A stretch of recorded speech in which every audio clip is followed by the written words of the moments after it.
साथियों नमस्कार।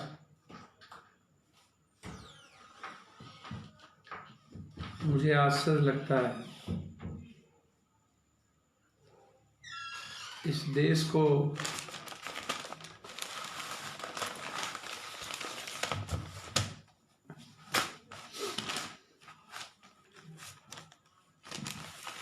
नेताओं के लच्छेदार भाषण सुनने की आदत हो गई।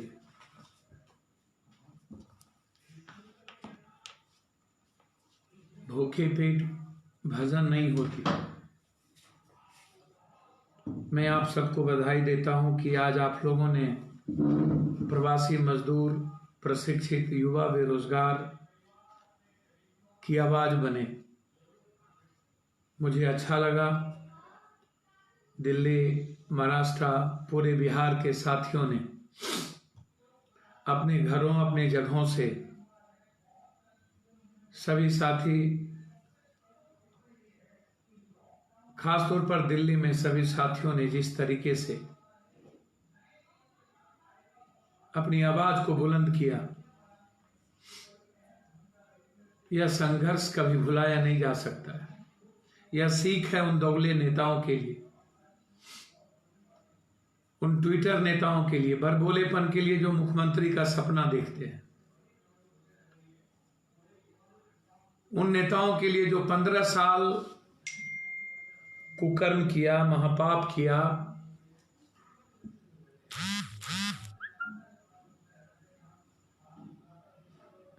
आश्चर्य है जो झूठ पर झूठ सिर्फ बोलते हो।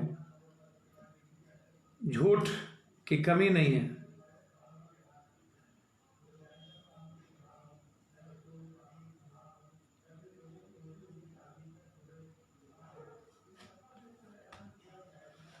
इतना झूठ नेता क्यों बोलते हैं? प्रधानमंत्री जी 15 तारीख को लोगों से मांगे। हेमंत सोरेन जी ने कहा कि प्रधानमंत्री जी बोलकर देश से माफी मांग लेते हैं। ममता बनर्जी ने जो बात कही, बंगाल के साथ सौतेलेपन का व्यवहार। नीतीश की सरकार, जो डबल इंजन की सरकार है, वो कहती है जीएसटी का पैसा नहीं देते हैं। लगभग देश के मुख्यमंत्री रोना रोते हैं कि मुझे जीएसटी का पैसा नहीं है। हेमंत सोरेन जी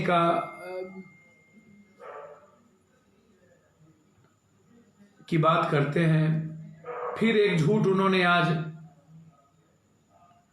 20 लाख करोड़ के पैकेज की बात उन्होंने की। बिहार पैकेज की जैसा ही एक और पैकेज की बात उन्होंने की।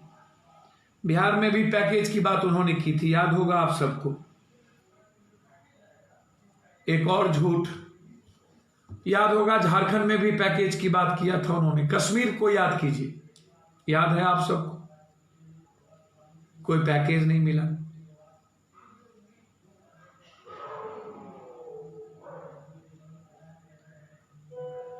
आप 1.25 लाख पैकेज आज तक बिहार को नहीं मिला, याद है ना आप सबको कि भूल गए? 5,000 करोड़ रुपया कोसी बाढ़ का याद है, जब नीतीश जी और दोनों आदमी हेलीकॉप्टर से गए थे। पूर्णिया में 2 मिनट के लिए रुके थे, बातचीत भी नहीं हुई थी, याद है? 5 जिले तबाह हो चुके थे। याद है आरा में 90 लाख, 60 लाख, 70 लाख करोड़ की बातचीत हुई थी। मुझे आश्चर्य होता है,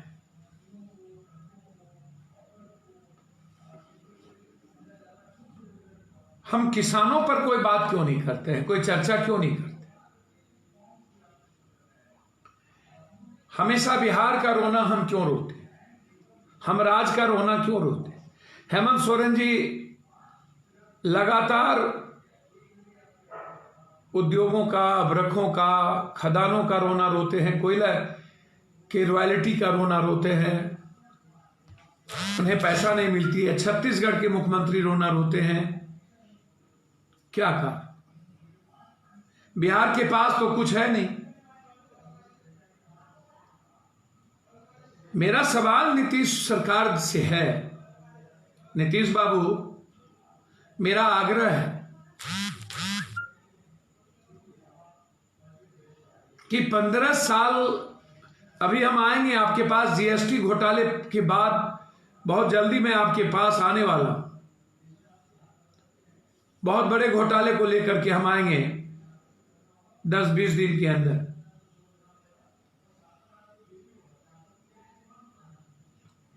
कोई विपक्ष की चर्चा छोड़ दीजिए। आज सवाल है कि आपने कहा 7 दिनों में मजदूर प्रवासी को लाइए, 35,000 ट्रेन लगेंगे। दिल्ली से लगभग लगेंगे 1,000 ट्रेन। लगभग हम लोगों ने प्रयास किया है 15 तारीख को 5 जिले ट्रेन जाएंगे लगभग। अभी मैं आपको बता दूं, संजय सिंह हम लोग बैठे थे, सहरसा, भागलपुर, मुजफ्फरपुर, खगड़िया, पूर्णिया, दरभंगा मजदूर स्पेशल ट्रेन। शायद आपको पता भी अभी नहीं होगा।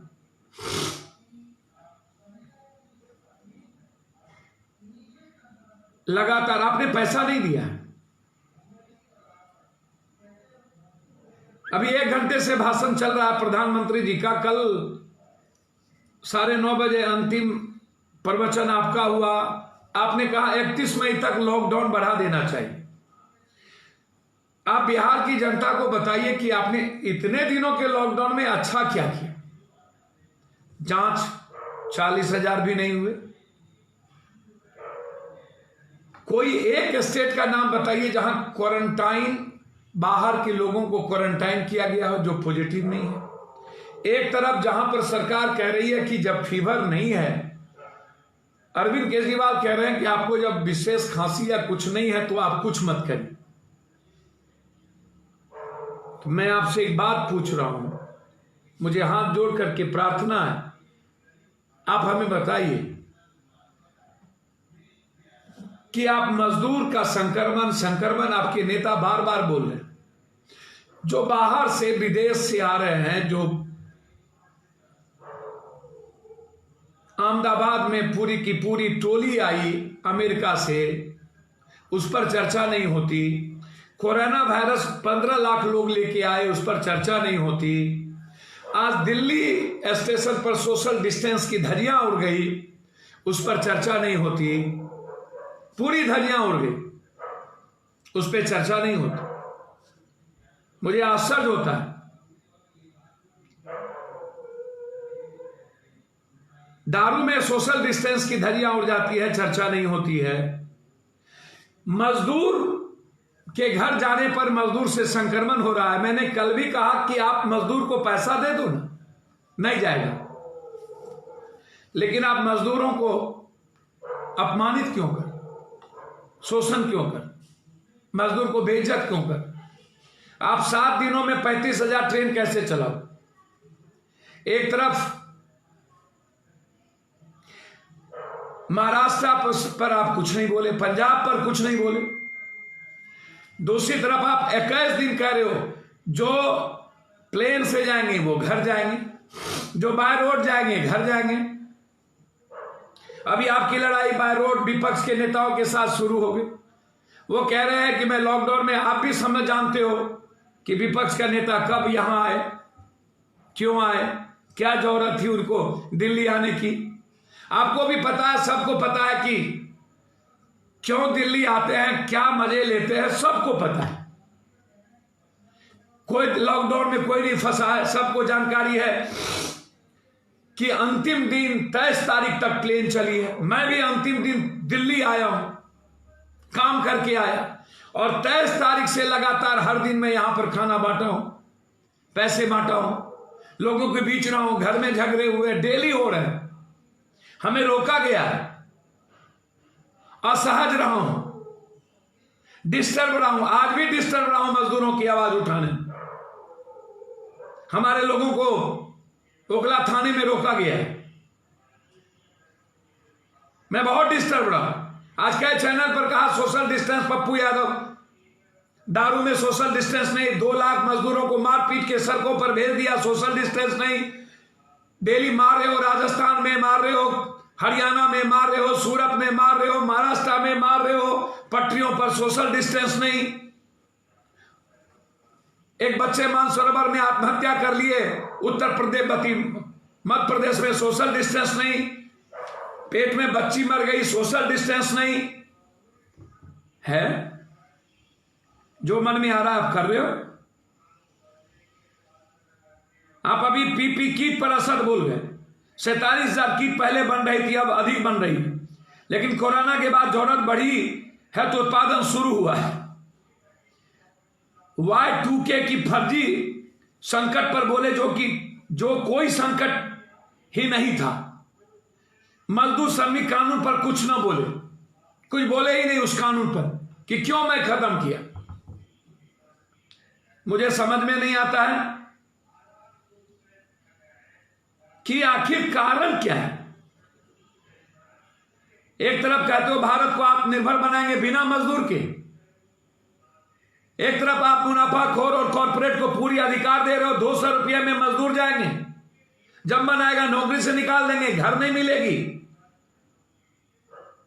दूसरी तरफ आप कह रहे हो बिना मजदूरों को शामिल किए हुए आत्मनिर्भर कैसे बनाएंगे। पूरे मजदूरों के अधिकार मैं फ्रीडम दूंगा। यदि पप्पू यादव की सरकार होगी तो गवर्नमेंट के द्वारा फ्रीडम होगी मजदूरों को। मैं कॉर्पोरेट को बिजली का टैक्स का, गुंडा माफिया टैक्स का, बिजली टैक्स का, सरकारी टैक्स से मुक्ति कराऊंगा और मजदूरों की जिंदगी को सरकार के द्वारा मैं डेवलप करूंगा। लेकिन आपका तो हमें कुछ समझ में नहीं आता। अब मैं जब कोई बात करता हूं,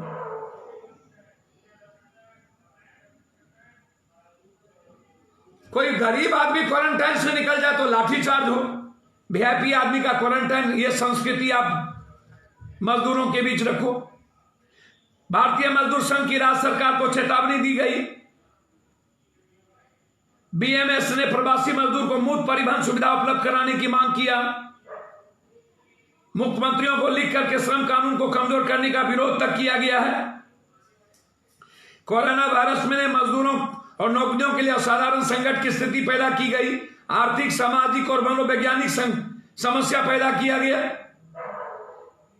उदाहरण के लिए विशाखापट्टनम, रायगढ़ और औरंगाबाद की घटना लेबर सेक्टर की दयनीय हालत को बयां कर रही है। दूसरी स्थिति, आप स्थिति उठा के देखो, बिहार मजदूरों 15 साल सरकार रहकर आप क्या किए। आज मजदूरों को भी 2 वक्त की रोटी यदि हम देने के लायक नहीं है, आप ले आइए। मैं कह रहा हूं कि जितना मजदूर होगा हम 4 खेती, आत्मनिर्भर खेती से बना देंगे बिहार को दुनिया का। केला, लीची, गन्ना, धान, कई सारी चीजों से आत्मनिर्भर बनाएंगे। मैं मजदूरों की जिंदगी से बिहार का उत्पादन बढ़ाए, मजदूर बिहार को दुनिया बना देगा।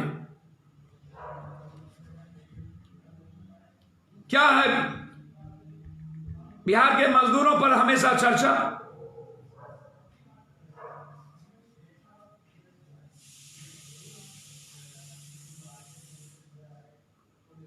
ये जो स्थिति है, अभी भी 20-20, 30-30 लाख मजदूर बाहर में परेशान है। डेली यह लड़ाई हमें लड़नी पड़ रही है। स्थिति भयावह है और मुख्यमंत्री जी 30 तारीख तक लॉकडाउन बढ़ाने सब कुछ को खोल रहे हैं, बाजार को खोल रहे हैं। सारी स्थितियों बाहर है। अरे हमको तो चिंता इस बात की है कि जब ईद होगा उसके पहले आप बाजार खोल देंगे और फिर कहेंगे कि कोरोना जो और फिर बढ़ गया, वो मुसलमानों के बाजार में ईद के वक्त सोशल डिस्टेंस नहीं रहा, मुसलमान लोग घर से निकले कपड़े खरीदने के लिए, इसलिए फिर कोरोना बढ़ गया। एक बार तो 4 दिन जमातियों को जमाती आपने कर दी, अब फिर आप ईद के वक्त फिर आप मुसलमान करिएगा। मेरी चिंता वहां है। लॉकडाउन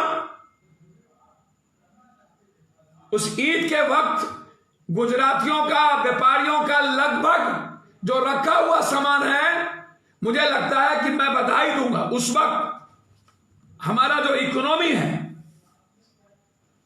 वो बढ़ेगा किसी भी परिस्थिति में, और मेरी गहरी चिंता है कि वो बढ़ना चाहिए। और ये लॉकडाउन जो अभी कई मुख्यमंत्री ने कहा कि अभी रुकना चाहिए, और आप अब जान है जहान नहीं, जहान है जान है। आपने पहले तैयारी नहीं की, आपने लोगों को भेजा नहीं, आपने किट्स तैयार नहीं किए, आपने जांच पर कुछ नहीं किया, 500 से 70,000 चले गए। आप कह रहे हैं कि यदि हम इतना जल्दी नहीं करते, पसीने से हिंदुस्तान को सींचने की बात कर रहे हैं। अरे प्रधानमंत्री जी, पसीना नहीं बहाता है मजदूर, मजदूर और यूथ और किसान खून बहाता है। खून की महक सूंघिए, मजदूरों की पसीने नहीं है, एसी रूम में नहीं सोते, खून की महक है। मुझे तो समझ में नहीं आता।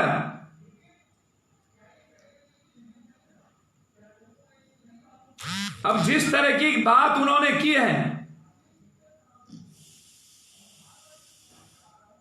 आज देश को आत्मनिर्भर बनाने की बात कर रहे हैं। आप कह रहे हैं देश अपनी जरूरत को निर्माण खुद करेगा, जिससे देश की मिट्टी की महक और मजदूरों के पसीने खुशबू होगी।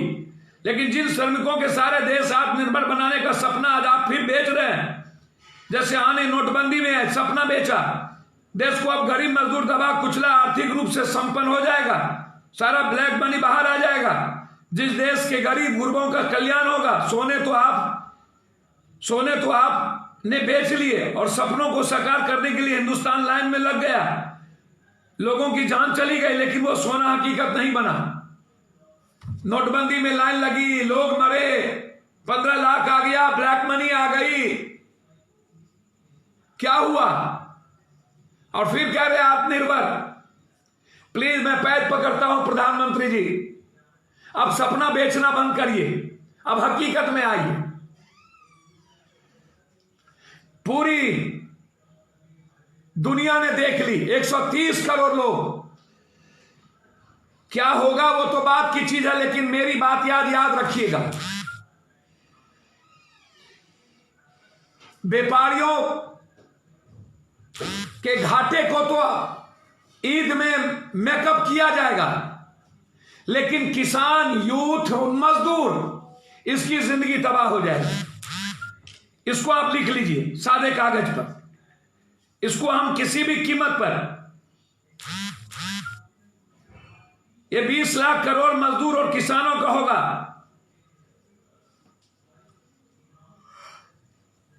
जब मजदूरों की जान ही नहीं बची रही, तो ये कौन सा जहान बेच रहे हैं? जब आप श्रमिक कानून खत्म कर दिए, अधिकार खत्म कर दिए, 200 रुपये में 12 घंटे काम करेंगे, 2 घंटा पहले जाना पड़ेगा, 15 घंटा लगभग हमारी समय चली जाएगी, हमारा जो न्यूमरल सिस्टम है बॉडी का वो समाप्त हो जाएगा, क्या बचेगा? ये जरा बता दीजिए ना। ये 20 लाख करोड़ रुपया किसके लिए, ये हम जानना चाहते हैं। कहां से, किस बात को लेकर?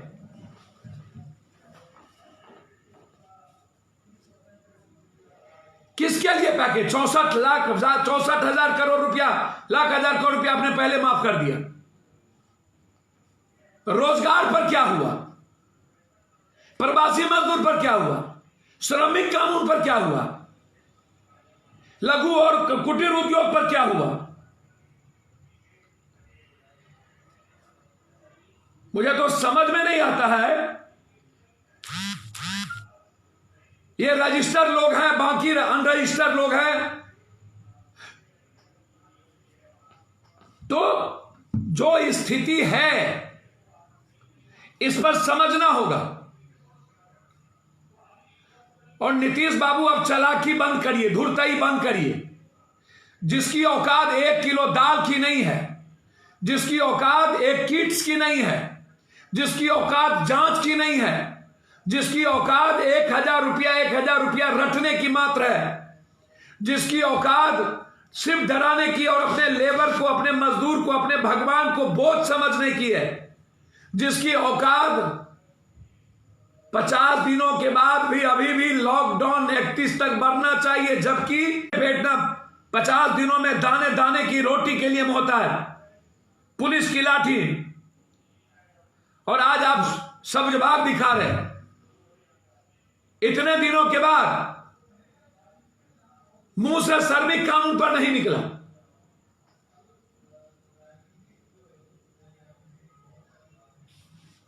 जब सारे इकोनॉमिक्स ने आपको 0.8 और 1.8 पर ला करके इकोनॉमी को रख दिया, तब पेट में दर्द हुआ। अब क्या करेंगे?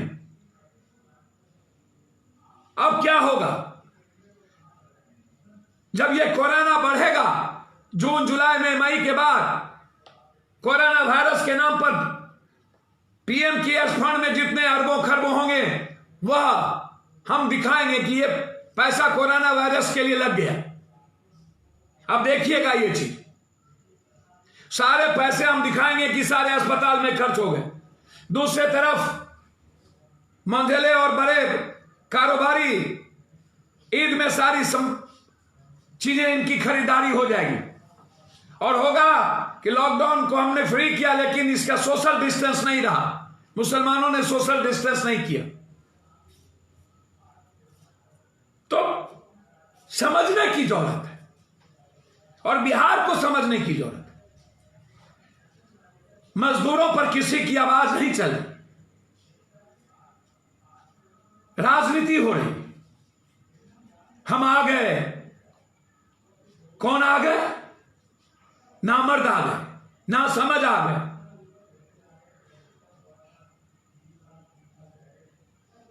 ये बचकाना लोग आ गए। ये बच्चा का खेल है क्या? ये कन्या बहरूरिया का खेल है क्या? हम अर्जुन हैं, कृष्ण हैं, इस घर से उसको भगाओ, उस घर से उसको भगाओ। ये एक घर का खेल है क्या? जात जात का खेल है क्या?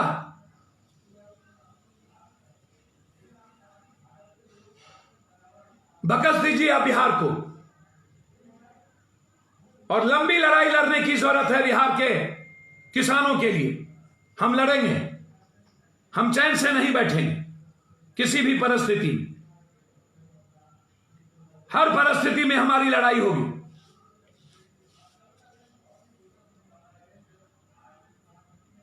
ये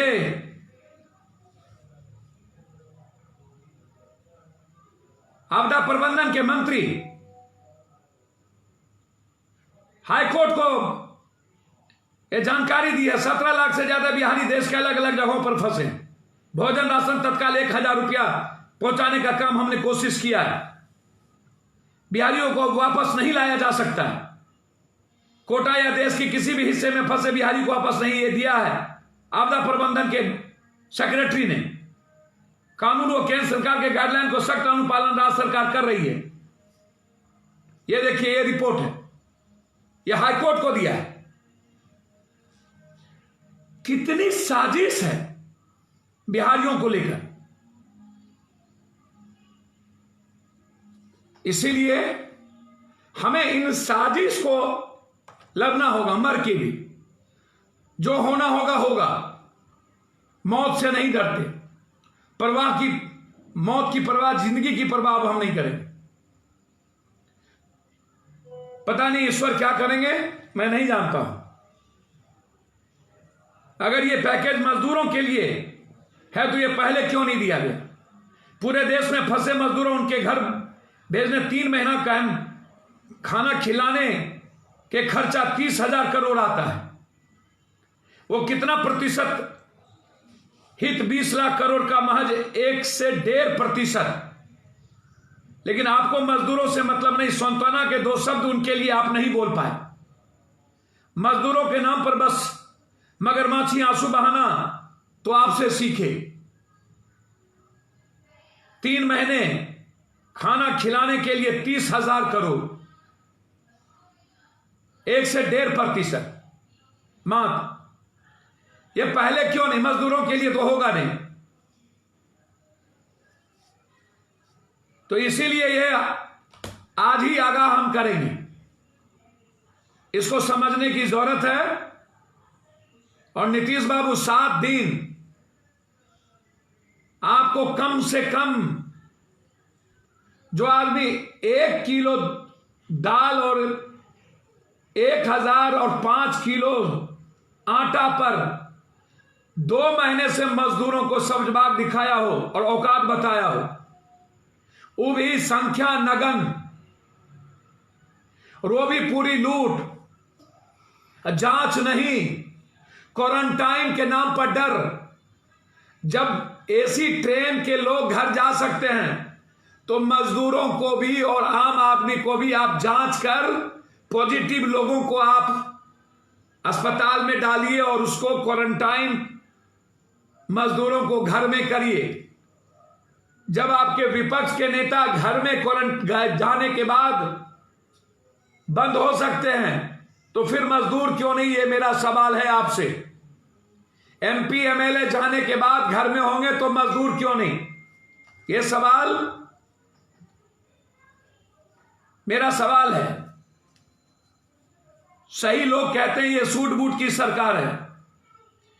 मजदूरों के कंधों पर बंदूक रखकर अंबानी पूंजीपतियों को नुकसान की भरपाई। हमेशा इस देश का खजाना पूंजीपतियों के लिए खोला गया।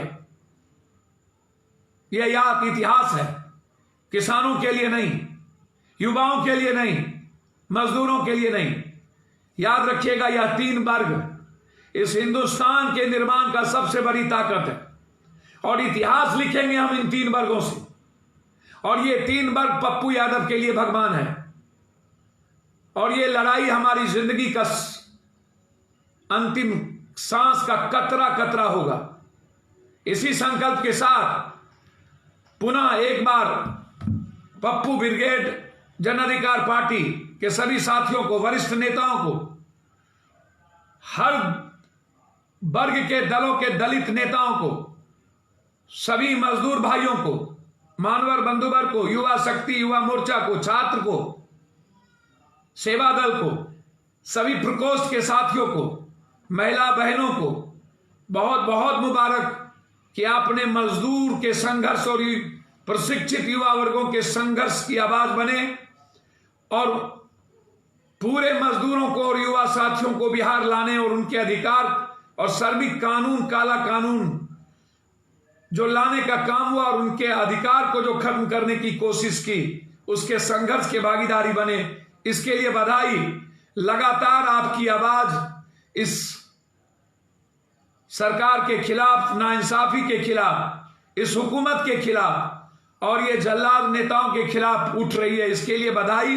पुनः हम आग्रह करेंगे कि आप अपने एमपी, एमएलए, मंत्री, संतरियों के खिलाफ आवाज बुलंद करें जो एसी के ऐसो आराम की जिंदगी जी रहे हैं। आप किसी भी कीमत पर जाति, धर्म और मजहब जैसे नेताओं को नहीं बख्शिएगा। प्लीज सोशल मीडिया पर ऐसे लोगों का जमकर खिलाफ करें। कोई हो, जाति हो या धर्म आपका अपना हो, ऐसे लोगों को, जो लोग कोरोना वायरस में आपको छोड़ दिया, हर हमेशा संकट में छोड़ दिया, उसको आप छोड़ दें। ये मेरा आग्रह है। बहुत बहुत धन्यवाद। नमस्कार। पंखा चला।